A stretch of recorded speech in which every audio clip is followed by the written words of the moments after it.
Hey everyone, welcome to our deep dive. Today we're taking a close look at a book that's really turned heads when it comes to thinking about wealth. Yeah, The Millionaire Next Door, it really shakes things up and gets you thinking differently about what it really takes to build wealth. Right. So get this, it's not about driving fancy cars or living in a mansion. Nope, not at all. It's more about the choices you make and, well, kind of how you think about money. Absolutely. And one of the most surprising things is a lot of millionaires, you wouldn't even know they were They millionaires. don't exactly stand out, do they? Right. They blend in, they're your neighbors, the folks who might even drive a used car and live in a modest home. It's like a secret society of millionaires hiding in plain sight. Exactly. They're not caught up in those flashy status symbols, they're focused on something much bigger. And that something bigger is like building a real solid foundation. Right. Exactly. It's about thinking long term and making decisions that lead to lasting wealth. So the book kind of starts by debunking this myth that all millionaires are living these extravagant lifestyles. Oh, yeah, definitely. They use this example to really drive the point home. You have two neighbors. One's got the brand new sports car, but they're drowning in debt. Oof, that's a rough combo. Right. And then the other neighbor, they're driving a used car, but guess what? They've got this massive investment portfolio. Oh, wow. So who's the real millionaire in that situation? Yeah, it really makes you stop and think. It's not about appearances. It's about, like you said, building that solid financial foundation. Absolutely. And the book talks a lot about frugality, which might sound kind of boring at first. Frugality? That doesn't sound very exciting. I know, right? But it's not about being cheap or depriving yourself. So it's not about clipping coupons all day long. Haha, not exactly. It's more about being mindful with your spending, making intentional choices that support your financial goals. Okay, so it's about making your money work for you, Yeah. not the other way around. Exactly. It's like think about those small everyday decisions, like eating out all the time versus cooking at home more often. Yeah, I guess that could really add up over time. It definitely does. Or always getting the latest phone upgrade versus using your current phone until it completely kicks the bucket. It's like delaying that instant gratification to reap bigger rewards later on. Exactly. Those little choices can make a huge difference in the long run. So frugality is all about seeing the bigger picture, the long-term goal. Absolutely. It's about building that solid financial house, brick by brick. And speaking of building a strong foundation, the book then delves into how millionaires view their time, energy, and money. Oh, this is really interesting. They consider these to be their most precious resources. More valuable than even like gold or diamonds. Uh-huh. Well, in a sense, yes. They treat these resources with incredible care and attention. So it's like they're super strategic about how they use their time, energy, and money. Exactly. They don't just let these things slip away, they invest them wisely. So can you give me an example of how a millionaire might approach something like planning a family vacation? Sure, let's say they want to take their family on a vacation. They're not going to skip the experience altogether. They're going to be smart about it. So they're not going to just like throw money around. No, they'd probably set a budget, look for deals, and find ways to make the vacation memorable without going overboard on spending. So it's about being resourceful and intentional, even when they're on vacation. Precisely. It's like they have this inner compass that always points towards value. Okay, so we've talked about frugality and being mindful of your resources. Now, the book tackles another big misconception, those so-called status symbols. Ah, yes. The things people often associate with being rich, but aren't actually that important in the long run. And they use cars as the prime example, right? Yeah, there's this whole chapter called You Aren't What You Drive that really challenges this idea that millionaires all drive fancy cars. So it's not about the flashy sports car or the luxury SUV. Nope. They actually often choose reliable, affordable vehicles. They're not trying to impress anyone. They're focused on making smart financial decisions. So they understand that a car, it's not really an investment. It's something that loses value over time, Exactly. They call it a depreciating asset. which means it goes down in value the longer you own it. Right. So why pour money into something that's constantly losing value? They'd rather invest in things that will appreciate in value over time. Like stocks, real estate, or maybe even a really good pair of sneakers that become collector's items. Uh-huh. Maybe. But you get the idea. It's about understanding the difference between things that drain your wealth and things that build it. It's like choosing to invest in your future instead of just showing off in the present. Exactly. And that brings us to another interesting concept from the book, economic outpatient care. Economic what? That sounds intense. It sounds complicated, but it basically refers to the financial support that wealthy parents often give to their adult children. Oh, like helping them out with rent or maybe a down payment on a house? Yeah, things like that. But the book suggests that while it might seem well-intentioned, it can actually backfire. Really? How so? Well, it can create this sense of dependency where the adult child relies on those handouts instead of developing their own financial independence. So it's like they don't really learn to stand on their own two financial feet. Exactly. And studies have shown that people who get this kind of ongoing financial help tend to save less and accumulate less wealth than those who are financially independent. Wow, so it can actually hinder their long-term financial well-being. It's almost like enabling them, in a way. It can be, yeah. The book argues that it's better to equip your children with the tools and the mindset they need to build their own financial futures. To teach them how to fish, instead of just giving them the fish. Right? That's a great way to put it. It's about empowering them to create their own financial success. So we're back diving deeper into The Millionaire Next Door. It's really eye-opening stuff, isn't it? Totally. It's amazing how this book just kind of flips everything we think we know about wealth on its head. Yeah, and one of the big takeaways is how crucial frugality is. Now, before you zone out, remember it's not about being a Scrooge. Right. It's not about never enjoying yourself, is it? Nope, it's more like think of yourself as an architect. You're building this amazing financial future. Okay, I like that. So every dollar, it's like a brick. You got to make sure each one you spend is making that foundation strong. So it's about being intentional, making sure your money is going towards things that really matter. Exactly. Like instead of always eating out, maybe cook at home a few more nights a week. Yeah, makes sense. Or think about that phone, Use it till it can't be used anymore instead of always getting the newest, shiniest thing. So it's about resisting that urge to splurge, right? It is. Those little choices, they add up big time in the long run. Like we said before, it's playing the long game with your money. Exactly. And that long-term thinking, it's how millionaires view their most valuable resources. Which are? Their time, their energy, and their money. They guard those things carefully. They don't just waste them. So how does that look in, say, everyday life? Well, imagine a millionaire planning their day, right? Okay, picture it. They're going to be super focused on those tasks that actually get them closer to their goals. Not just busy work, but things that actually move the needle. Right. And they're going to make sure every dollar they have is working hard for them. Not just sitting around, but earning them more money. Exactly. Now, remember that chapter about cars? You aren't what you drive. Oh, yeah, that was a good one. It totally busted that myth about millionaires driving fancy cars.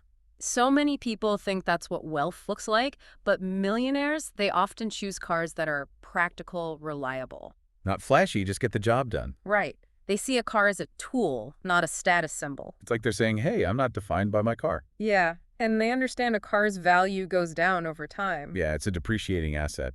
So they're not going to put a ton of money into something that's constantly losing value. They'd rather invest in things that will grow their wealth. That makes sense. So let's talk about economic outpatient care. That was a really interesting concept. Yeah, it basically describes those well-meaning parents who give their adult kids financial support.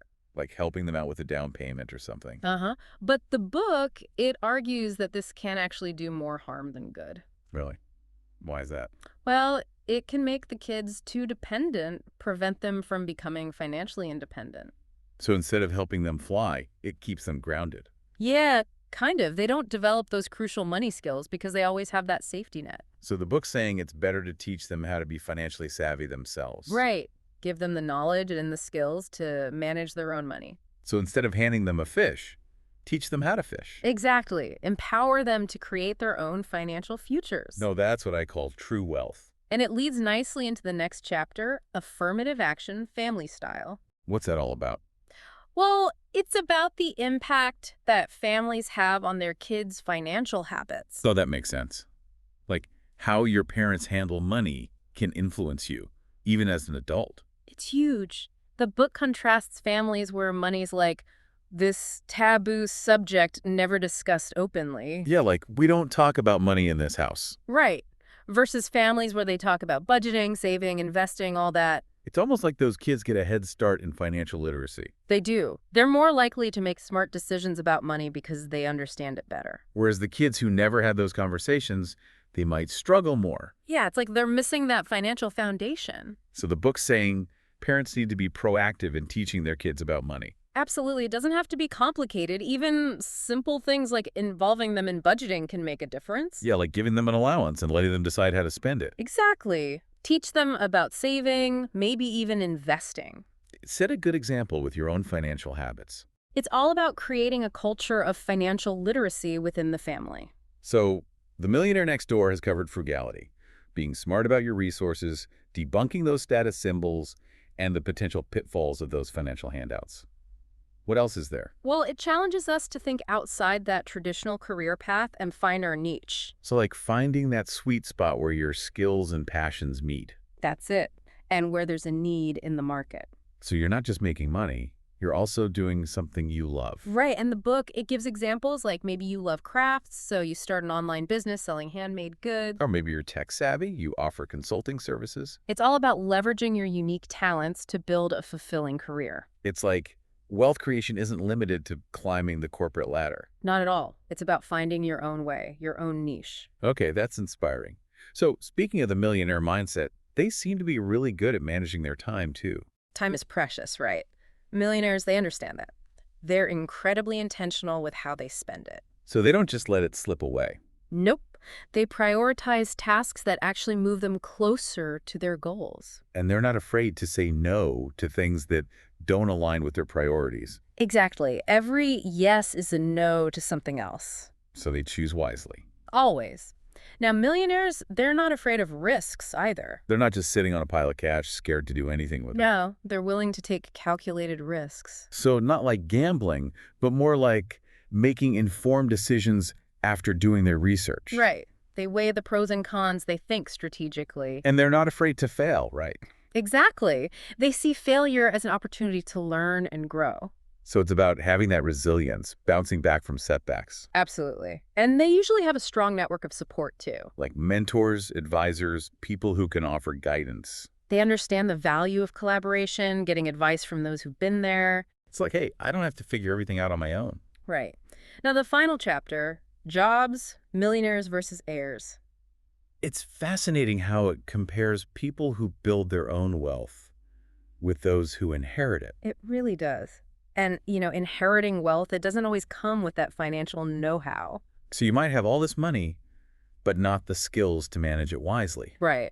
Self-made millionaires, they've been through the financial trenches, They've learned the hard way through experience. And they're often more engaged with their wealth. They understand its value. While those who inherit it might not have that same appreciation. Yeah, and the book shows how self-made millionaires tend to keep growing their wealth. While heirs, they might even struggle to hold on to it. It's a reminder that true wealth is not just about the number in your bank account. It's about the journey, the lessons learned along the way. And the mindset, those habits you develop.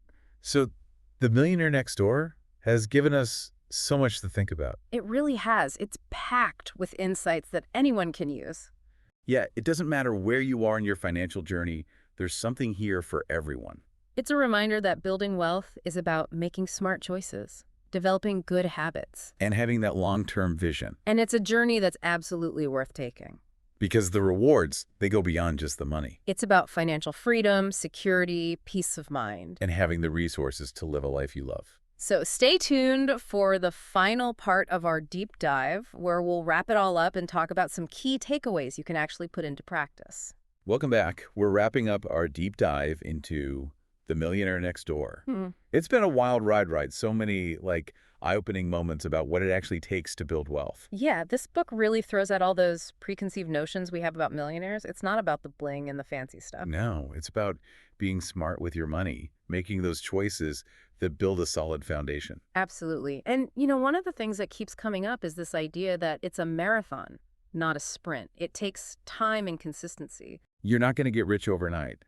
It's about those small, steady steps, building that financial house brick by brick. Exactly. And speaking of those bricks, remember that last chapter we were talking about jobs, millionaires versus heirs? It really highlights how different those paths can be. Yeah, inheriting wealth doesn't automatically make you financially savvy. Yeah. You might have the money, but not the know-how to make it grow or even just keep it. It's like being handed a Stradivarius violin without ever having learned how to play. You might have the most valuable instrument, but it doesn't mean you can create beautiful music with it. That's a great analogy.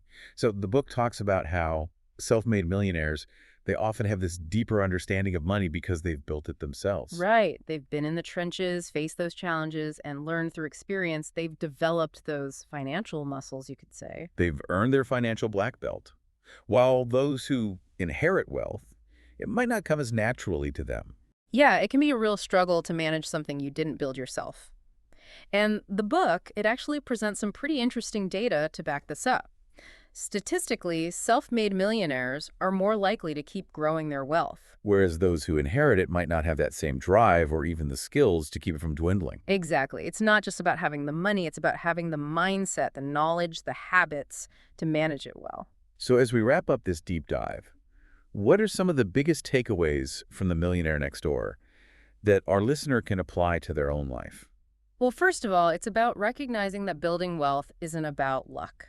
It's about making conscious choices, developing good habits, and really being intentional with your money. It's about being in control of your finances, not letting them control you. And it's about understanding that time, energy, and money, these are your most valuable assets. Treat them accordingly. Invest them wisely. Make sure they're working for you, not the other way around. Precisely. And don't be afraid to challenge those societal expectations. You don't have to have the fanciest car or the biggest house to be wealthy. True wealth is about so much more than that. It's about having financial freedom, security, and the ability to live a life that aligns with your values. And remember, it's a journey, not a destination. It's okay to make mistakes, to learn, and to adjust your course along the way. Nobody's perfect, right? We all make financial blunders sometimes. What matters is learning from those mistakes and keeping moving forward. Absolutely. And The Millionaire Next Door, it's a great roadmap for that journey. It shows that anyone, regardless of their background, can build wealth if they're willing to put in the effort. It's inspiring, right? It gives you hope that you can achieve your financial goals. Definitely. It all starts with taking that first step. So before we sign off, what's one question we can leave our listener with to really get them thinking? How about this? What's one small change you can make today to start aligning your habits with the millionaire mindset? Could be anything, like tracking your spending for a week or reading an article about investing. Even small steps, done consistently, can make a big difference over time. That's a great question to ponder. And remember, even millionaires started somewhere. The journey to financial freedom begins with a single step. So take that step today, keep learning, and keep striving towards your goals. Until next time, happy investing.